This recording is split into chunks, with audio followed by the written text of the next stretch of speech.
bonsoir tout le monde. Bienvenue à cette séance extraordinaire du Conseil municipal du 11 décembre. Il est 19 h. Séance du Conseil qui porte sur le budget. Monsieur le directeur général, je vous demanderai s'il vous plaît de bien lire l'avis de convocation. Avis de convocation à Mesdames Lynne Clermont, Marie-Ève Mondor, Lucie Ouellette et José Castonguay, à Messieurs André Villeneuve, Martin Lavallée et François Boisjoli.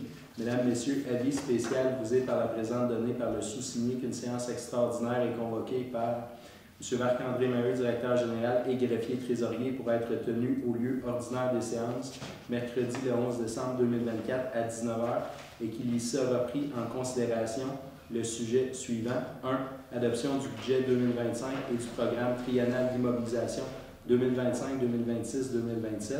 Ça a été donné à l'honoré le 2 décembre 2024 et signé par moi-même. Merci. Ça nous amène au point 2, vérification du quorum et l'ouverture de la séance extraordinaire. J'aurais besoin d'un proposeur pour l'ouverture de la séance. Je propose. Proposé par M. François Boisjoli. Est-ce que j'ai un appuyeur?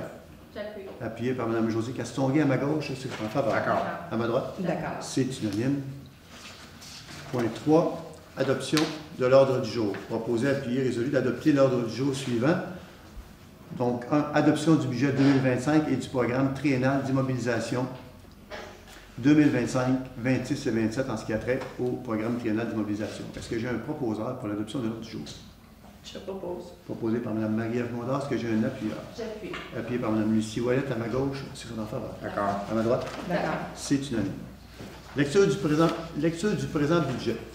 Donc, on va débuter sur la table des matières. Donc, table des matières, vous allez voir que, bon, on va d'abord parler du contexte, du budget 2025, dépenses, immobilisation, financement, les faits saillants, programme triennal d'immobilisation 2025-26, profil financier 2023. Ça va? On va aller à facteurs importants. Donc, il y a une hausse des dépenses de fonctionnement pour 2025. Principale hausse 2025, vous voyez à l'écran, donc assurance municipale, on parle d'une hausse de 12 700 $. La Sûreté du Québec, on parle d'une hausse de 122 400 $. Juste peut-être vous rappeler qu'en 2019 ou 2018, on avait une facture d'environ 550 000 et aujourd'hui, on est à 1 million ou presque en termes de coûts pour la Sûreté du Québec. Donc, une hausse de 122 400. Code-part MRC, une hausse de 47 600. Évaluateur, donc, on a passé à la MRC. C'est la MRC qui s'occupe de donner le contrat. On a passé d'une firme indépendante avec qui on faisait affaire, qu'il fallait renouveler. On a renouvelé cette année avec la FQM qui fait aussi le travail au niveau des fiches pour l'évaluation des immeubles. Et de ce côté-là, il y a une hausse de 20 000 $. Le camp de jour pour les tout-petits, l'été. Donc, le camp de jour, on anticipe une hausse pour 2025, une hausse marquée. On parle de 55 000 $. Pour 2024, on était à 34 000 $. Mais c'est vraiment parce qu'on anticipe une hausse des inscriptions pour 2025. Élection. Oui. Ça se peut-tu qu'on soit pas sur Internet? Oui, on est là? Pardon? Oui. OK. Ça va? Élection, donc l'année 2025 est une année d'élection et il faut prévoir un budget donc de 50 000 $ pour la campagne, pas la campagne, mais plutôt l'élection comme telle qui est gérée par l'administration ici. D'ailleurs, c'est le directeur général qui fait office de président d'élection. Donc, ils sont très occupés à partir du mois d'août jusqu'en novembre. On parle de 50 000 $. Marquage routier déneigement, une hausse de 17 000 $. Main-d'œuvre supplémentaire, on parle ici de 312 300. 312 300. En fait, une nouvelle technicienne comptable, une personne, une coordonnatrice en culture, animation bibliothèque, saisonnier, voirie, et vous savez, déjà en 2024, on l'a fait, on a augmenté les heures pour la piscine, donc au niveau des sauveteurs, il faut prévoir aussi une augmentation de ce côté-là. Ce qui fait en sorte qu'il y a une hausse de 637 000 $.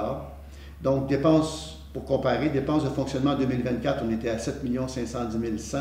Les dépenses de fonctionnement 2025 sont à 8 220 000 pour une hausse totale de 709 900. Les dépenses projetées maintenant. On va y aller avec comparaison. Administration générale, 2024, 1 386 300. 2025, 1 572 100. Ici, je l'ai dit tantôt, là, ça comprend les élections, la hausse de la MRC, l'informatique, la téléphonie aussi à la MRC et technicienne comptable. Sécurité publique, 1 627 600. 2025, 1 788 700. Encore là, ici, sécurité publique, on parle évidemment de la police, une hausse marquée.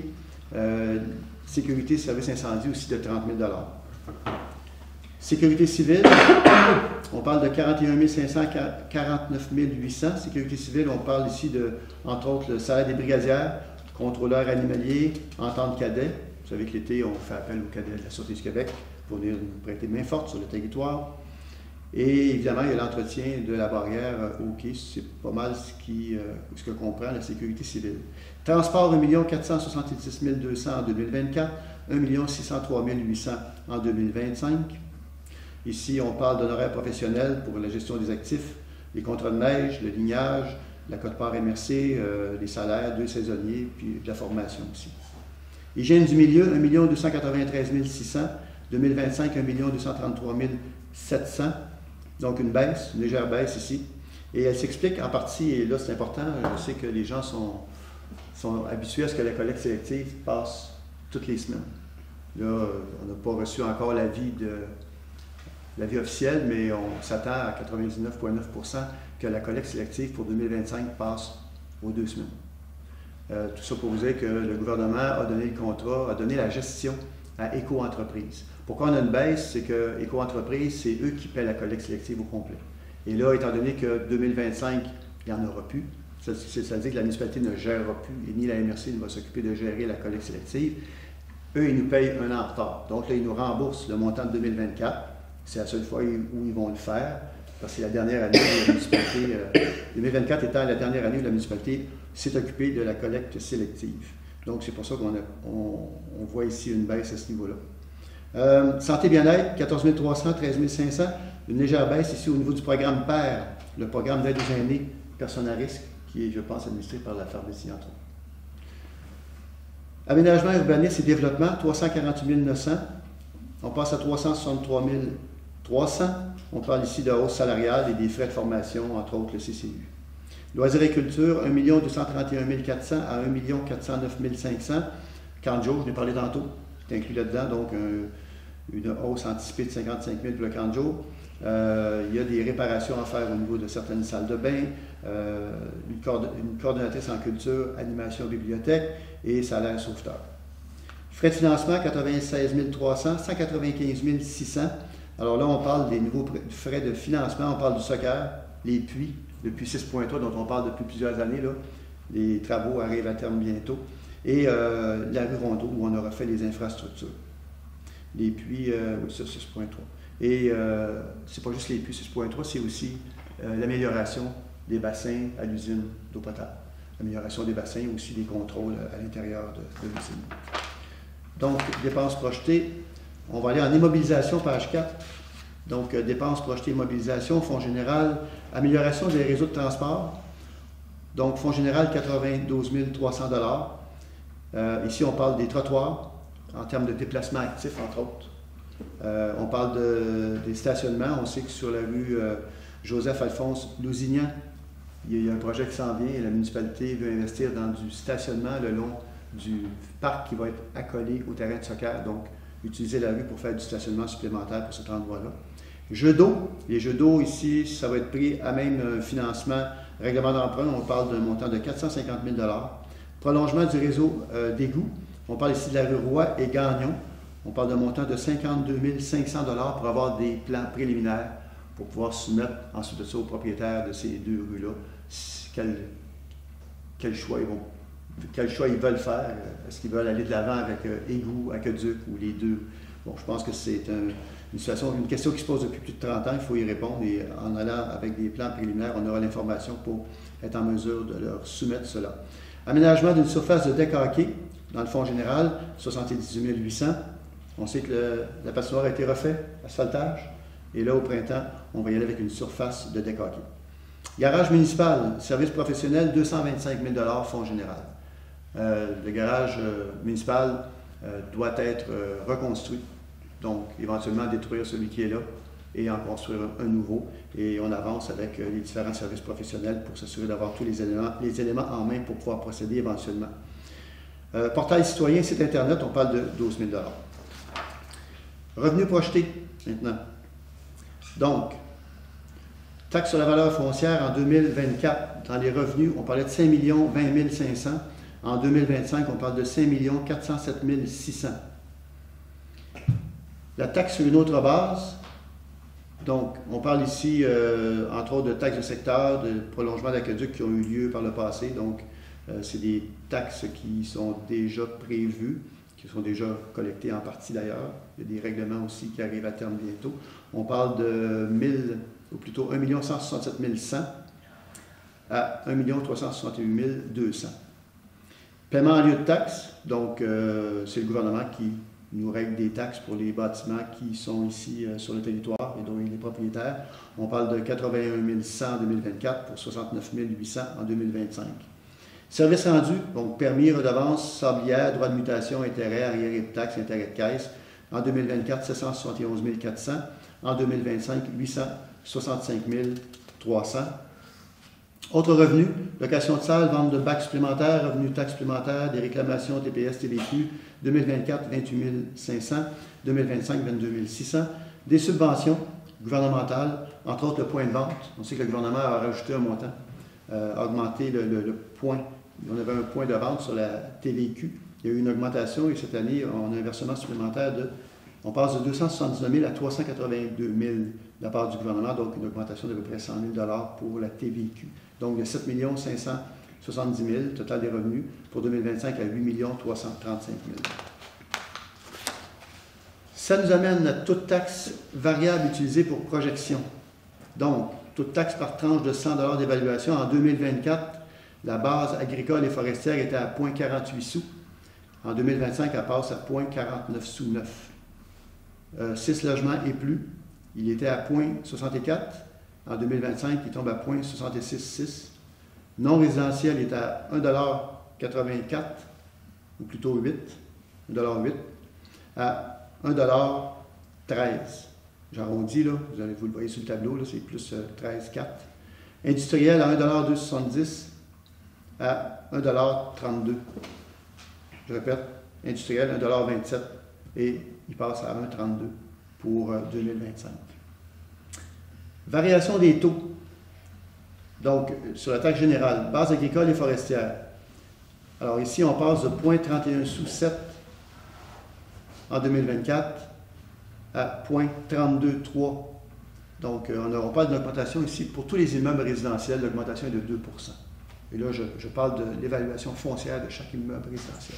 L'augmentation est de 2 6 logements inclus, on a une augmentation aussi de 2 On passe de 0,423 à 0,431. Non résidentiel, on passe de 0,760 à 0,783, une hausse de 3 pour ce qui est du non résidentiel. Industriel, une hausse de 3 donc de 0,892 à 0,919. Pour la police, il faut savoir que la police, le coût du service de police est réparti aussi sur la richesse foncière de la municipalité. Donc, plus votre immeuble est évalué cher et plus la taxe que vous payez va en conséquence. Donc, pour la police, en 24, on passe de 0,091 à 1,01, donc un écart de 11 6 logements, là c'était pour le résidentiel, agricole et forestier. Pour le 6 logements inclus, on passe de 0,121 à 0,135, donc plus 12. Non résidentiel, de 0,189 à 0,211, plus 12 aussi. Industriel, 0,221 à 0,247, plus 12 aussi. Vous voyez, plus les bâtiments sont évalués, cher, on le voit ici là, avec le résultat de l'écart de pourcentage. En incendie, sur la base agricole forestière, 0,072, 2025, 0,075, plus 4 d'augmentation. 6 logements inclus, 0,096 à 1, plus 4 Non résidentiel, 0,135 à 0,140, plus 4 Industriel, 0,157. Donc, 0,163, plus 4 aussi. Incendie, juste préciser que c'est une augmentation de 30 000 $ dans l'année courante. Et la part incendie, la cote-part incendie, parce que c'est la MRC qui gère le service incendie, la cote-part incendie était de 660 000 en 2024, elle passe à 690 000 en 2025. Je le répète, pour la Sûreté du Québec, une augmentation de 122 000 pour l'année 2025. Taux de taxe variable utilisé pour projection. Donc, matière résiduelle, 2024, 200, 2025, 200, aucune variation. Égouts, entretien et assainissement, on était en 2024 à 185, on reste à 185 pour 2025, donc aucune augmentation. Vidange, une installation septique, on passe de 2024 à 80, 2025 à 80, donc aucune augmentation là-dessus aussi. Eau potable, une augmentation de 25 $, on passe de 140 en 2024 à 165 en 2025. Alors évidemment, c'est les gens qui ont l'aqueduc. Et il faut dire qu'on a eu beaucoup de bris sur le Grande Côte Est cette année, des bris à répétition là, au niveau de l'aqueduc. Et ce qu'on va faire en 2025, il faut prévoir faire la hausse qui est là, de 25 $ là, par immeuble, il va servir, entre autres, à faire une provision pour éventuellement changer un véhicule, mais aussi et surtout pour faire une auscultation d'une partie du réseau. Qu'est-ce qui cloche? Pourquoi ça brille la répétition? Alors, c'est la question, c'est la grande question. Donc, on va procéder à une analyse de ce côté-là pour essayer de comprendre un peu mieux comment le réseau réagit. Ça nous amène, donc, équilibre budgétaire, 2024-2025. Donc, les revenus pour 2024 étaient de 7 570 000. À l'époque, en 2024, lorsqu'on a fait le budget, on a fait une appropriation de 1 083 000 pour un total de revenus en 2024 de 8 653 000. En 2025, les revenus anticipés sont de 8 335 000. L'appropriation est de 653 100. Alors, on diminue l'appropriation pour équilibrer le budget, pour éventuellement, parce que je pense qu'éventuellement, il faut arriver à faire un budget équilibré sans avoir à approprier de surplus nécessairement. Mais bon, chaque année étant différente, on y va là, selon les événements, bien sûr. Donc, pour 2025, on parle d'un revenu de 8 998 100. Ce qui fait en sorte qu'on passe aux dépenses. Dépenses 2024, 7 510 000. Il y avait eu là-dessus des activités financières de 152 900, les mobilisations de 190 000 pour un sous-total donc de 8 653 000. Donc, on voit qu'il y a un équilibre entre les deux chiffres. Et quand on passe en 2025, les dépenses 8 220 000, on passe de, je pense que c'est important de le dire, autre activité financière, là, on passe en 2024 de 152 900 à 2025 à 307 500. Là-dessus, il faut comprendre qu'il y a le terrain de soccer, il y a le puits l'aqueduc et il y a la rue Rondeau qui entre en ligne de compte, qui explique la progression pratiquement du double en termes d'autres activités financières pour 2025. Immobilisation, 990 000 en 2024, 2025, 460 600. Alors, vous voyez, on prévoit moins d'immobilisation en 2025 qu'en 2024 parce qu'il faut dire que l'année 2024 a été une année relativement chargée. J'ai avec moi, je ne vous ferai pas la lecture complète là, de la liste, mais j'ai avec moi la liste des différents travaux qui ont été effectués sur le territoire en 2024. Ça a été vraiment une très, très grosse année. On considère que 2025, oui, il y a les élections municipales, donc ça raccourcit un peu l'année d'une certaine façon, mais en même temps aussi, l'année 2025 va servir davantage à consolider. Alors, consolider ce qui a été réalisé, mais aussi terminer ce qui a été entrepris en 2024 qui n'est pas terminé, le terminer en 2025. Donc, vraiment une année de consolidation. Quoi dire de plus? Peut-être vous parler du surplus libre. Je pense que c'est intéressant de savoir ça. Donc, au 31 décembre 2023, il y avait 1,6 million de surplus libre. Au 31 décembre 2024, anticipé donc pour la fin de l'année, on parle de 460 000 $ de surplus libre. Donc, pour un total de, j'arrondis les chiffres, vous comprendrez que les chiffres de 2024 ne sont toujours pas vérifiés par la firme extérieure de comptables. Donc, mais on est pas mal dans ces eaux-là. Donc, pour un total de 2 millions au 31 décembre 2024 de surplus accumulé. Comme on vient de le voir dans le budget, on va s'approprier 653 000 pour balancer le budget 2025. Donc, on anticipe pour 2025 un surplus libre d'environ 1,4 million. Peut-être vous dire aussi qu'il y a un fonds de roulement qui a été mis en place.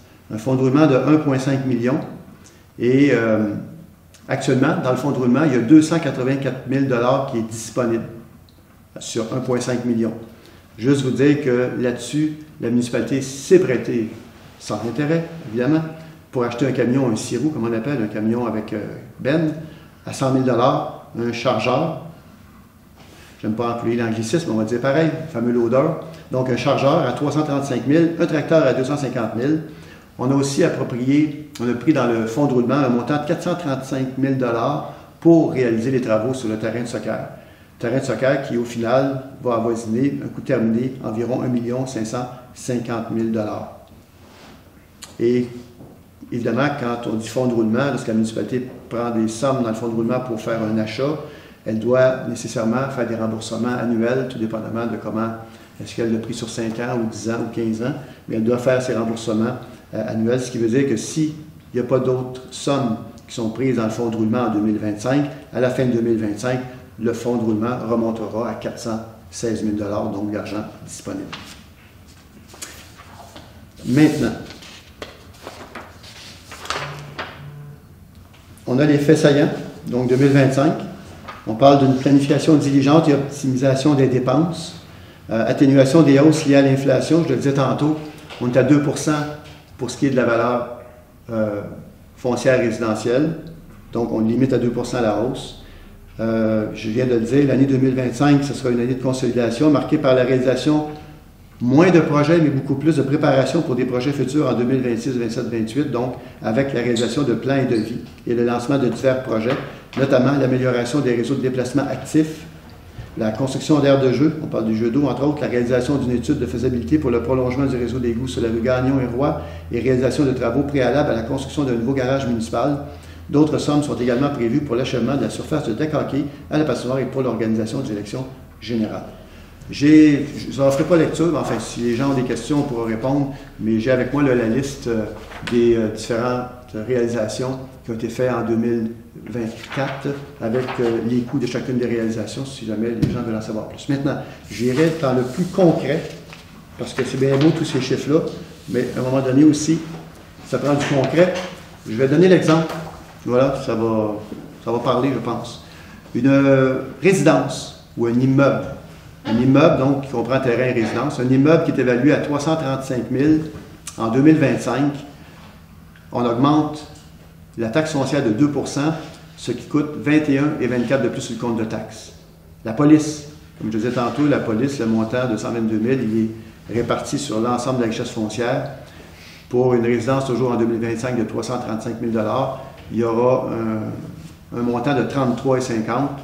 Les incendies, 9,65 $. Le terrain de soccer, 22,45 $. Le puits, 6,3 $. On parle de 41,37 $. Et on parle de l'eau. Tantôt, je parlais qu'il y a un 25 $ supplémentaire qui va être taxé pour justement soutenir des projets en 2025, entre autres l'auscultation du réseau et une mise de fonds pour acheter éventuellement un camion cube. On parle de 25 $. Au total, pour une maison évaluée à 335 000 $, le montant du compte de taxe passe de 2 177 à 2 330, soit une augmentation de 153,20 $. Donner une autre ordre de grandeur. Si on prend un immeuble, et je reste dans le village, là, ceux qui ont l'aqueduc égout, là. Hors du périmètre urbain, pas l'aqueduc, pas d'égout, j'ai d'autres exemples, mais là on reste avec aqueduc et égout.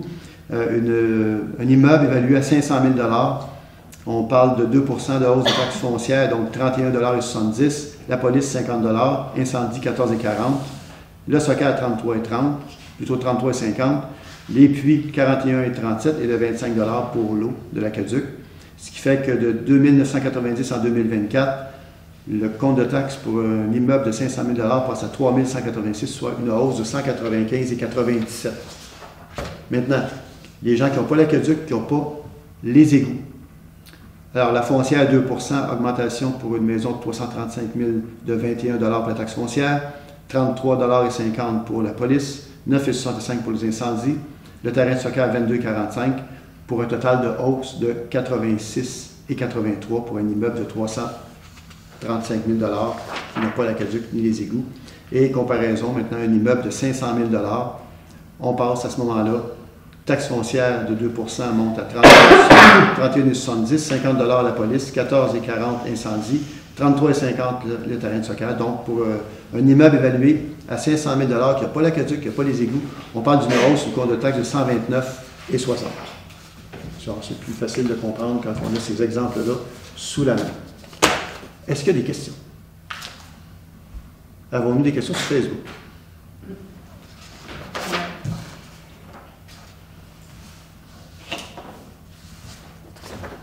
Est-ce que le Canadien joue ce soir?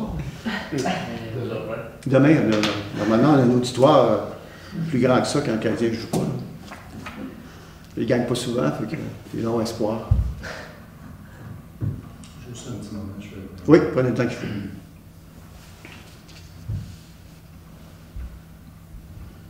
Pas de question. Pas de question. D'accord. Donc, en conséquence, proposer à pied résolu que le budget de l'année 2025, prévoyant des revenus et des dépenses de 8 988 100 soit et est adopté. Est-ce que j'ai un proposeur? Je propose. Proposé par Mme Lynne Clermont. Est-ce que j'ai un appuyeur? J'appuie. Appuyé par Mme Josée Castonguay. À ma gauche, ceux qui sont en faveur. D'accord. À ma droite, D'accord. c'est unanime. Ça nous amène au point 5, programme triennal d'immobilisation 2025, 26, 27. Donc, préciser que le programme d'immobilisation ou de triennal, oui, le programme triennal d'immobilisation, juste préciser que ce ne sont, bien, ça, le mot le dit, je pense, là il n'est pas dit dedans, mais on devrait dire ça, c'est des prévisions. On essaie de le faire le mieux possible, le plus précis possible, mais ça reste quelque chose qui peut bouger beaucoup, là. Mais bon, ce qu'on prévoit, donc, fonds général et autres sources, donc amélioration des réseaux de transport, on parle de 92 300. Jeux d'eau, 450 000. Donc, pour 2025, ça va être par règlement d'emprunt. Prolongement du réseau d'égouts, on en a parlé tantôt, donc Roy et Gagnon. Je dis prolongement, mais je devrais plutôt parler d'études, donc de plans préliminaires en vue d'un possible prolongement du réseau d'égouts. Donc, ce ne sont que les plans préliminaires. Aménagement d'une surface de deck hockey, 78 800, pris à même le budget du Fonds général. Garage municipal, service professionnel, 225 000. Portail citoyen, site Internet, 12 000. Pour 2026, amélioration des réseaux de transport, on parle ici de 400 000 $.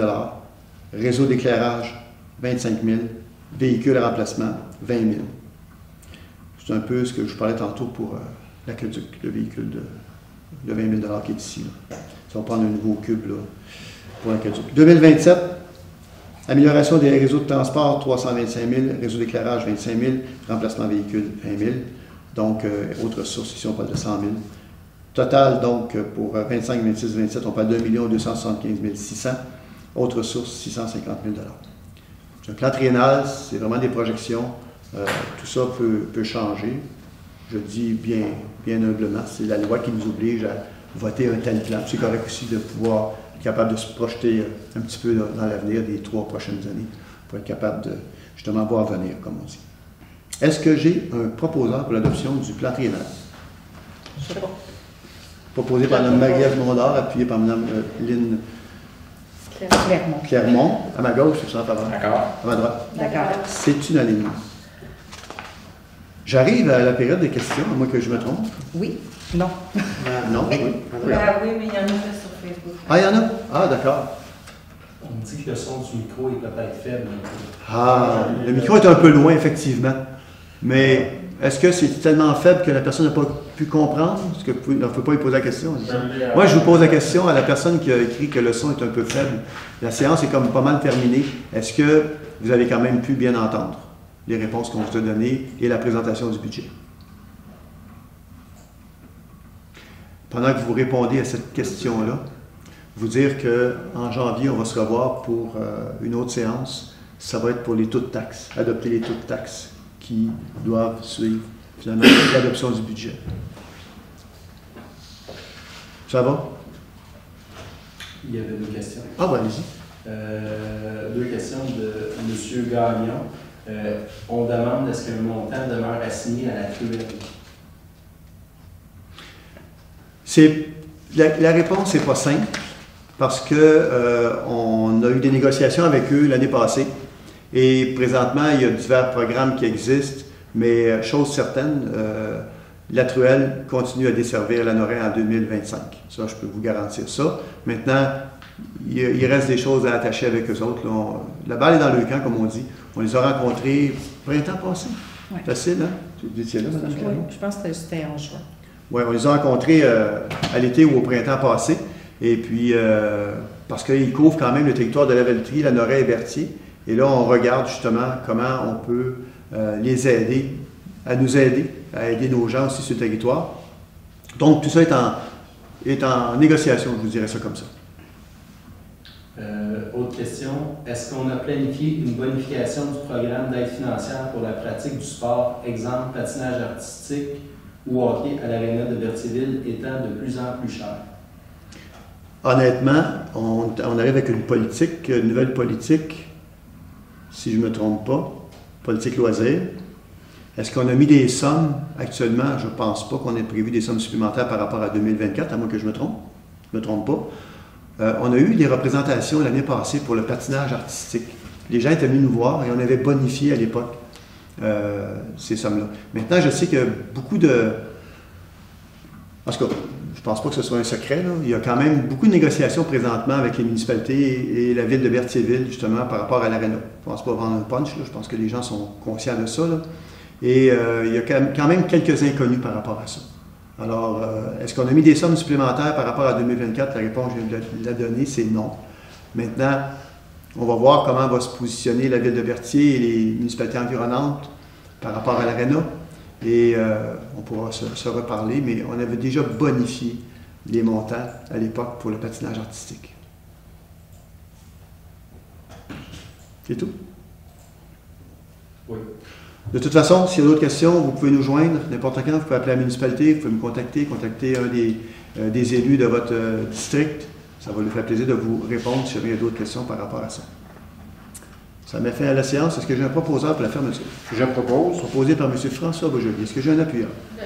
Appuyé par Mme Josée Castonguay à ma gauche, c'est son affaire. D'accord. À ma droite. D'accord. C'est unanime. Je vous remercie beaucoup de votre attention. Je vous souhaite une bonne journée, puis une bonne soirée, mais surtout, je vous souhaite de passer de belles fêtes en famille et entre amis. Et entre amis, amusez-vous bien et on se revoit en janvier prochain directement en séance conseil. Merci beaucoup. Bonne soirée.